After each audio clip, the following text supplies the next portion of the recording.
Greetings on this Thursday, October the 30th, 2025. Welcome to Denison Forum's Daily Article Podcast. I'm Chris Elkins, narrator, voicing today's daily article written by cultural apologist and pastor, Dr. Jim Denison.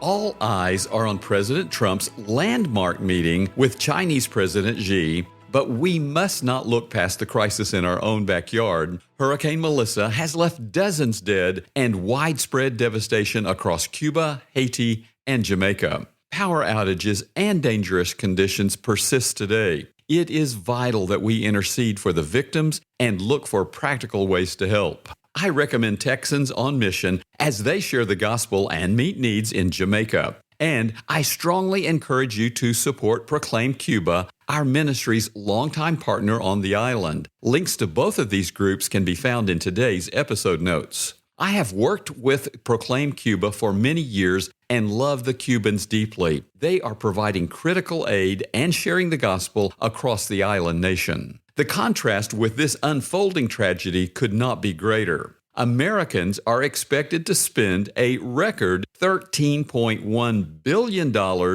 on Halloween this year. Songs, TV shows, and movies dedicated to Halloween abound. There are even haunted Halloween car washes. Such popularity is unsurprising. More than 3 in 5 Americans say they believe in ghosts, though I'm not in their number. Over the years, I happen to have visited several sites believed to be especially haunted, from hotels in Texas and Colorado to the battlefields of Gettysburg. I have found Franklin Roosevelt's observation to be true, quote, "Repetition does not transform a lie into a truth." A recent Popular Science article explains the popularity of the paranormal, citing settings such as prisons and battlefields where we are primed to expect ghosts. The psychological effect of black mold, carbon monoxide, and other contaminants, and cultural influences and the power of suggestion that precondition us for paranormal beliefs. But I think there's another dimension to the story, one that intends to distract us from the good we could do in our broken world by focusing us on evil. Across this Halloween week, we're discussing Satan and his strategies. We've looked at temptation, persecution, and deprivation. Today, let's consider deceit. Jesus warned us in John 8, verse 44, that Satan is a liar and the father of lies. As the deceiver of the whole world from Revelation 12, verse 9, he, according to 2 Corinthians 4, verse 4, blinds the minds of the unbelievers to keep them from seeing the light of the gospel of the glory of Christ. He delights in fostering lies and deceptions that we embrace to our loss and grief. To illustrate, I read recently the incredible story of the USS Tang, which destroyed more enemy ships than any other U.S. submarine in World War II. Its captain and crew were among the greatest heroes of the war. However, the vessel met its demise not at the hands of the Japanese, but when its own torpedo misfired, circled back, and sank the vessel. This illustrates metaphorically an observation I often quote from my friend John Stonestreet: ideas have consequences, and bad ideas have victims. Some are less dangerous than others. Orson Welles' War of the Worlds radio play was broadcast on this day in 1938, causing panic among those who believed a Martian invasion of Earth was real. But some are horrific, such as the murderous ideology of the Islamic State now rising again in Syria. Israeli soldiers recently found a copy of Hitler's Mein Kampf and other anti-Semitic literature in the offices of a charity linked to Hamas, after the U.S. Supreme Court fallaciously stated in 1973 that it, quote, need not resolve the difficult question of when life begins, and then tragically legalized elective abortion. More than 63 million babies have died as a result. The pastor and author Paul Powell noticed this statement on a bumper sticker: "With God, all things are possible. Without God, all things are permissible." The warning applies especially to our thoughts. As the Belgian poet Emile Camerts noted, the first effect of not believing in God is to believe in anything. How can we defeat the deceptions of the devil so we can make a positive impact on our fallen world? Consider these 3 actions. 1. Submit our minds every day to the Holy Spirit.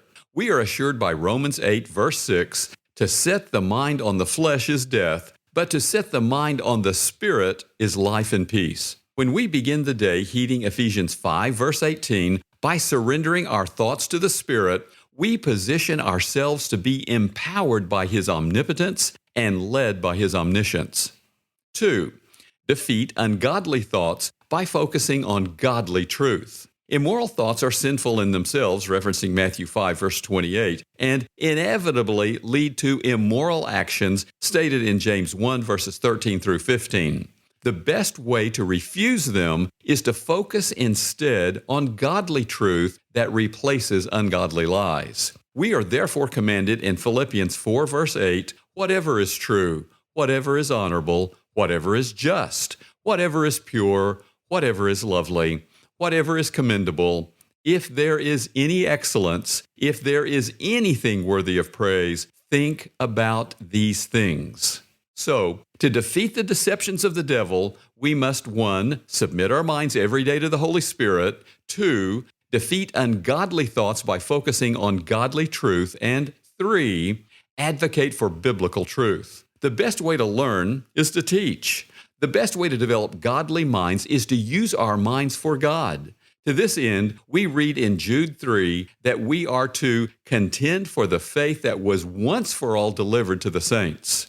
And according to 2 Corinthians 10, verse 5, we do this when we destroy arguments and every lofty opinion raised against the knowledge of God and take every thought captive to obey Christ. Most of all, we love God and others with our mind, noted in Matthew 22, verse 37, when we manifest the mind of Christ, noted in 1 Corinthians 2, verse 16.